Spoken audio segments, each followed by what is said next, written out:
Hi everybody, it's Kyle again. This week we're going to go with another of our series of Thrive in Chaos videos, and this one we're going to call Winning a Meltdown. Now, this is going to be a real practical application for you because something happened this past week. I wasn't planning on doing this video this early in the series. I was going to cover a little bit later on some of those things, but this past week my son Eric had a tremendous horrible meltdown. Something went wrong. We're not really sure what went wrong, but he got tipped into a state where he wanted to become violent.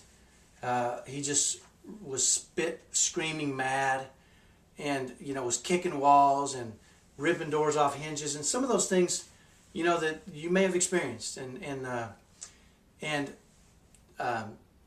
when I heard it start to happen, I went up and managed it okay. And it was about 2 hours, 2.5 hours long. I was up there with him. We kind of cleared the rest of the kids down to some other rooms where they were far away. And I kind of managed him for that period of time. And after 2 or 2.5 hours, I came downstairs. My wife was sitting on the couch, and I sat down next to her, and I said, I think he's all better. What do you want to do now? And she just looked at me and said, you know what, Kyle? I know you. And you're gonna, if you keep repressing your anger or frustration or squelching it like you are, you're gonna have a nervous breakdown someday. And I said, well, I'm not mad. And she said, I know you, and I know nobody can go through the 2.5 hours of him screaming and yelling and kicking and come down here and be happy. And I said, well, I'm okay. I mean, I feel all right. I feel pretty good. And she said, well, you've got to be exhausted. And I said, well, it takes something out of you, but I feel okay, and I'm ready to, have a great day, the rest of the day with you and the kids. And he's doing better, and all is well, and let's move forward. And she said, you know what? You've got to help me understand what you just did, right?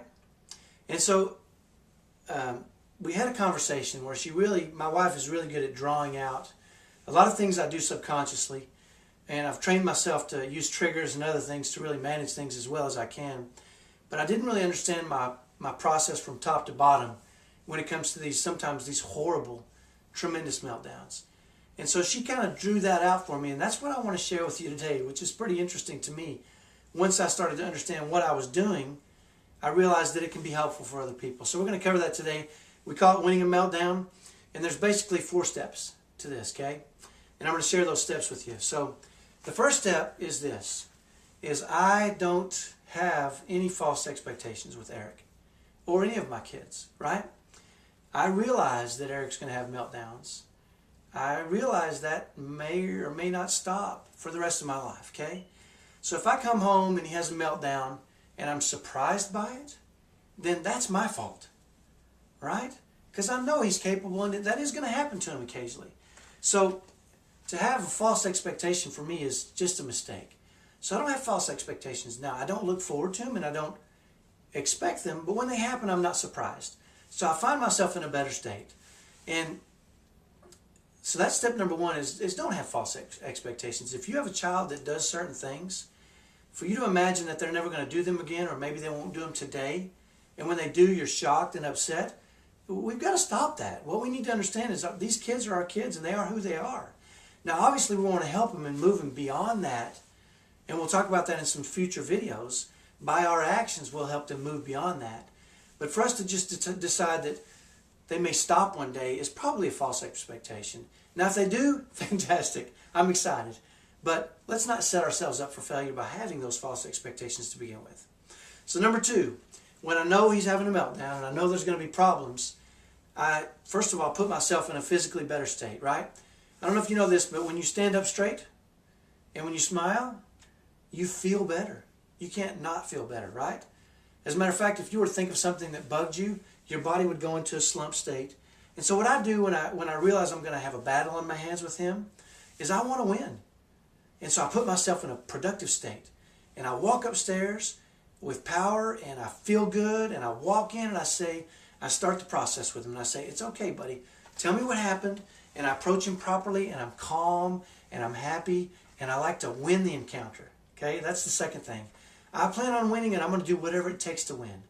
Now, when I say win, don't get me wrong. What I don't mean is I'm going to stop his meltdown immediately, or I'm going to win by suppressing him or getting him out of that state very quickly. What I mean by win is that I'm going to manage myself in a way that's the very best, most productive way for him. Okay? Now that may mean being very passive, and that's really what I have to do with Eric. Eric is about 15, he's about this tall, and he weighs about 100 pounds. But when he gets so frustrated, he starts beating on his chest and spit screaming at me and screaming in my face, no, I'm not going to do it. The worst thing in the world for me to do is to get frustrated or say, you're going to do what I say, or any of those things we can find ourselves doing, right? What I need to do is be very passive and say, please don't talk to me like that, Eric. Eric, I'm here to help. Let's calm down. Please, please, please, son. I love you. Please. Let's calm down. Tell me what happened. Let's work through it. Let's work through it. And he's screaming and yelling and he's trying to throw swing punches at me. And again, believe me, I've dealt with this. Okay? And I stay calm and I stay cool and I stay collected and I win the encounter. I win it through love and through patience and through kindness. Okay? And that's part of the second step. One of the most important things I think happens during these processes is he feels loved from top to bottom. Right? When I start screaming back or getting frustrated, the love is gone, right? But when I stay with him and I stay engaged and I stay calm and I stay cool and I stay collected and I love him, he feels that somehow. I just believe it. Deep down, I believe that. Okay? And the reality of this whole thing is this, is that's when it's really hard to love him. I'm going to be straight up with you. When he starts screaming in my face and spit screaming and shoving me and wanting to fight with me and do all these physical things to me, it makes it really, really hard to love him.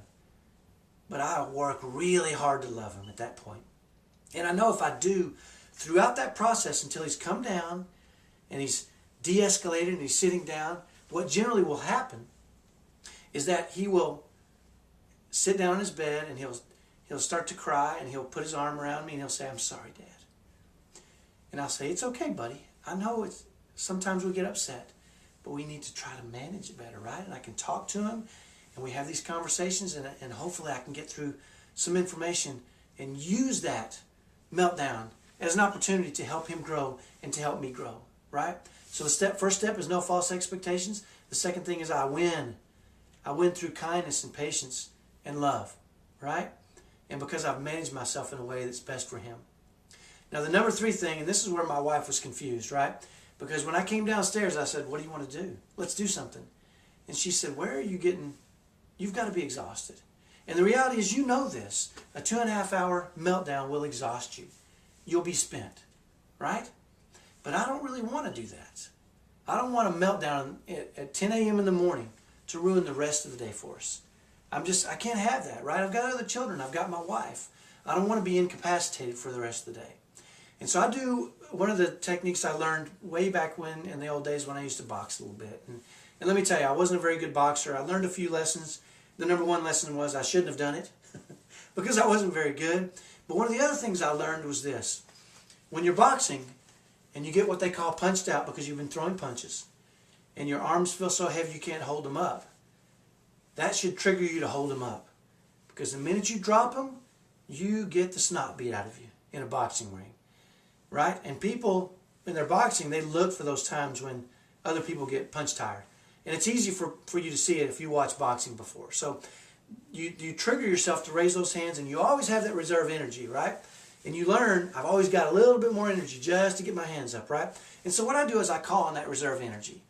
And you've probably seen this if you've ever watched professional sports or even amateur sports, right? What happens is guys will play their very hardest. They'll leave everything they have out on the court or the field. And when the game's over and they win, they jump up and down, they run and find their families, they kiss them, they run into the stands, they see everybody they can. And this takes energy, right? Remember, they were just a few minutes ago completely spent.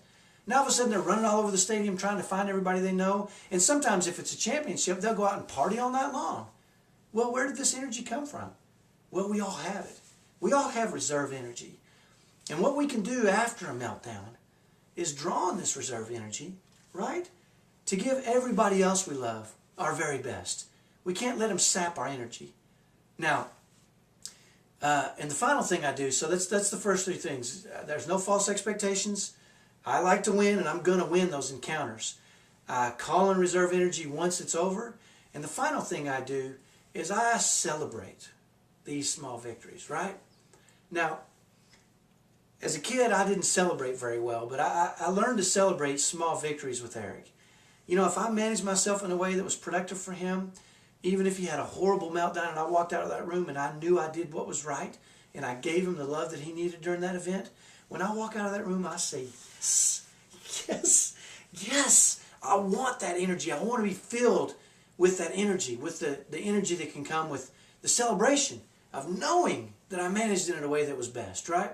And so that always makes me feel a little bit better when I say, yes, that sucker will not break me, right? He can do anything he wants to. And I will still love him. I'll still be in the best state possible so that I can do what's best for my son. I can give him what he deserves. And that's my very, very best. So those are the 4 things I do. And I'm going to repeat them for you one more time so that you can write these down, okay? Number 1 is don't have false expectations, okay? If your son has meltdowns or your daughter has meltdowns or they do things that are hard, don't come home thinking, oh, if they only don't have one today, and then be shocked when it happens and defeated before you even get started, okay? That's going to ruin your chances to thrive in the chaos. Number 2 is win the encounter. Win the encounter through love and kindness and patience and by managing yourself in a way that's the most productive for your child. And the truth is, that's the most way it's most productive for me too. I benefit when I treat him with kindness and love, and I feel good about it. So win the encounter. Number 3 is call on your reserve energy. Okay? The rest of your family doesn't deserve you in an exhausted state. Right? If you allow your child to do that to you, or anything to do that to you, your family doesn't get your best, and they deserve your best too. Your typical kids, your spouse, those people you deal with deserve your very best too. So draw on that reserve energy. And number 4, let those wins fill you up. Celebrate those small victories. Find something you say that really makes you feel good, like awesome, or I did it, or I'm odd, whatever it is you need to say. I say yes, right? That's mine. You know it now. And so those are the 4 steps I take to win a meltdown. And I'm telling you right now, once you win 1 or 2, you'll be shocked at how easy it is to start winning more and more and more. You'll also be shocked at how quickly those meltdowns subside and how fewer they become, right? When you go in there and they're having a meltdown and they know the process and they know they're going to get your love and they know you're going to be calm and cool and collected, that process tends to dissipate a whole lot faster. And so there's a huge benefit there. And the final thing I want to tell you is this. When you follow this process, you're tired at the end of the day and you sleep good. Man, I sleep good and I sleep hard at the end of the day because I put the work in, right? And I like my sleep because I need it. I'm exhausted. And you know what? Feeling exhausted is a good feeling to me. It means I've worked hard. It means I've served those I love. And that's really what we all want. So today's lesson again on Thriving Chaos is winning a meltdown. Use those principles. Focus on them this week. Work through them. And even look forward to those meltdowns and applying those principles you learned. Make them part of your life. Internalize them. And work hard this week to get that done. And we'll see you next week. We're going to be talking about making your past an asset. And I'm going to share with you some real painful experiences. Some experiences that have really changed me. So I look forward to seeing you next week. Thanks a lot.